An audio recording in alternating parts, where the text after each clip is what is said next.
फर्जी किसान नेताओं ने भारत बंद का आह्वान किया है और इस भारत बंद में जिस तरह की जबरदस्ती जोर जबरदस्ती हम पिछले 10 महीने से दिल्ली के बॉर्डर पर देख रहे हैं, इसी तरह का ये कोशिश कर रहे हैं कि पूरे भारत में इस जबरदस्ती लोगों को सड़कों रेल मार्ग को बाधित किया जाए। जिस तरह से जगह जगह देखने में आया कि ये फर्जी किसान नेता इस देश में अराजकता का माहौल पैदा करना चाहते हैं। और दुर्भाग्य की बात यह है कि किसान के नाम पर जो ये आंदोलन चलाया जा रहा है ये केवल और केवल झूठ पर आधारित है। पिछले 10 महीने से 3 कृषि बिल को झूठ बोल बोल कर किसानों को बताया जा रहा है तुम्हारी जमीन चली जाएगी, जबकि हकीकत यह है कि यह केंद्र सरकार के द्वारा 3 कृषि बिल किसानों के हित के हैं। अब सवाल यह उठ रहा है कि जब किसानों के हित के हैं फिर यह आंदोलन क्यों? निश्चित रूप से अब उसकी पोल खुली है और पोल इसलिए खुल गई कि हमने देखा है कि जिस तरह से कांग्रेस समेत सारा विपक्ष इस फर्जी किसान आंदोलन के नाम पर देश में अराजकता फैलाने में लगा हुआ है। अब ये पोल खुल रही है कि ये वाकई में ये देश को नुकसान पहुंचाने का आंदोलन है, ये सरकार के विरोध का आंदोलन नहीं है। सरकार का विरोध अगर कर रहे होते तो समझ में आता, लेकिन अब जिस तरह से राजनीतिक दलों ने इसमें एंट्री की है आप देखेंगे इसमें जो है कांग्रेस, माकपा, राष्ट्रीय Congress party, Trinamool party, Samajwadi party और किस तरह के लोग ये शामिल हो गए कि आप देखें कि खुलेआम ये राजनीतिक दल इसमें शामिल ही नहीं हुए। तो इन्होंने जो है छात्र विंग, महिला संगठन, श्रमिक संगठन, बैंकिंग को भी इसमें शामिल किया है।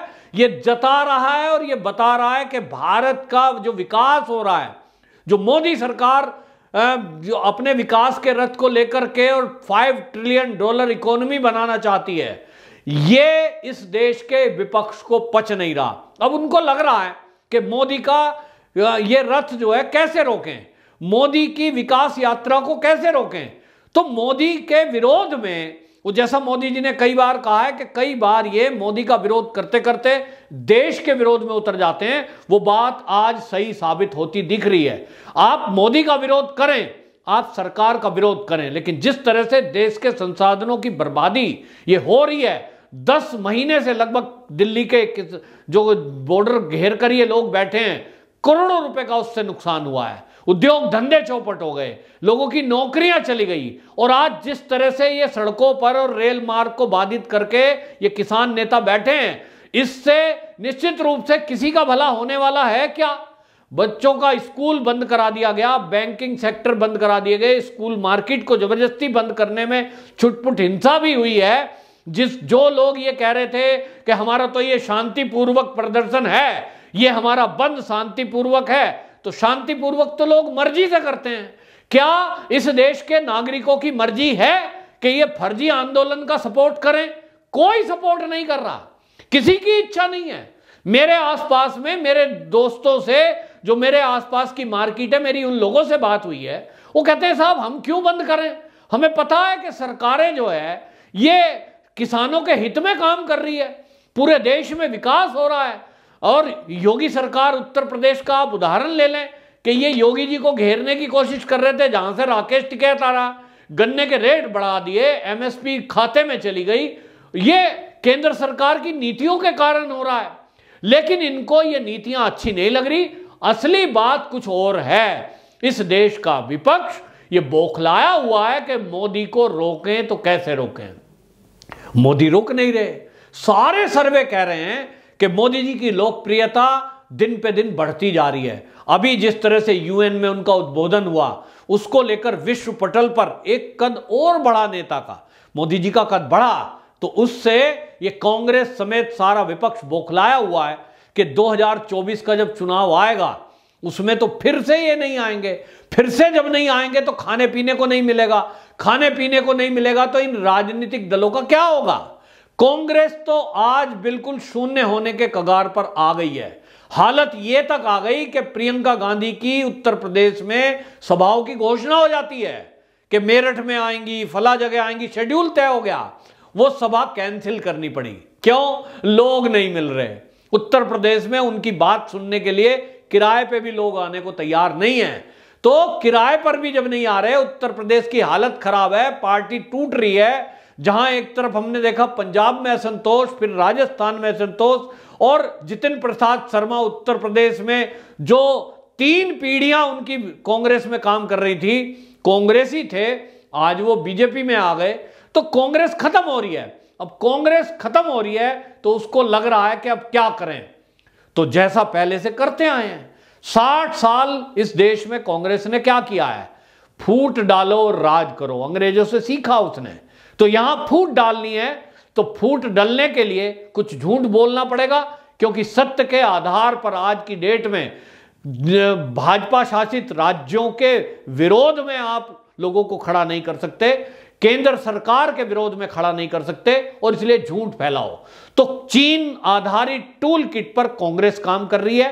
अब उसने उसमें विपक्षी दलों को शामिल किया है, वामपंथी पहले से शामिल थे, और अब इस बंद के सहारे वो केंद्र सरकार को ये घेरने की कोशिश में हैं कि देखो ये छात्र भी विरोध में हैं, श्रमिक भी विरोध में है। ये सब समझ में आता है, पहले ही दिन से समझ में आ रहा था कि ये आंदोलन किसानों का नहीं है, ये राजनीतिक पार्टियों का आंदोलन है। लेकिन राजनीतिक पार्टियां और ये किसान नेता ड्रामेबाजी जो कर रहे थे, इससे कुछ किसानों को लगा कि ये गैर राजनीतिक आंदोलन है। जैसा कि हमने देखा कि राजनीतिक दलों को ये कह देते थे हमारे मंच पे हम नहीं आने देंगे, ये मंच पे नहीं आएंगे साहब नेता, ये गैर राजनीतिक संगठन है। ये तो जो है 40 किसान संगठन है जिन्होंने मिलकर यह आह्वान किया है। लेकिन आज के बंद ने ये पोल खोल दी है इन किसान नेताओं की कि ये किसान नेता नहीं है, ये राजनीतिक दलों के ही एजेंट हैं, उन्हीं के कार्यकर्ता हैं। वही केवल कुर्ता पजामा पहनकर और भेष बदलकर, हरी टोपी लगाकर, ये सड़कों को घेर कर ये जो लोग बैठे हैं, ये कोई कांग्रेस का है, कोई इसमें कम्युनिस्ट है, कोई जो है इसमें राजनीतिक दल तृणमूल कांग्रेस की पार्टी से जुड़ा हुआ है। टोटली विपक्ष इस समय बौखलाहट में इकट्ठा हो गया है। और ये आज नहीं हुआ, ये पहले भी हुए हैं।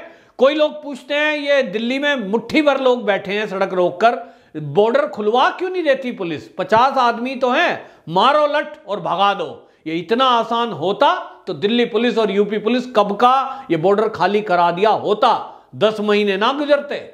योगी जी की स्टाइल तो आप देखते ही हो, 1 मिनट किसी की बदतमीजी बर्दाश्त नहीं है।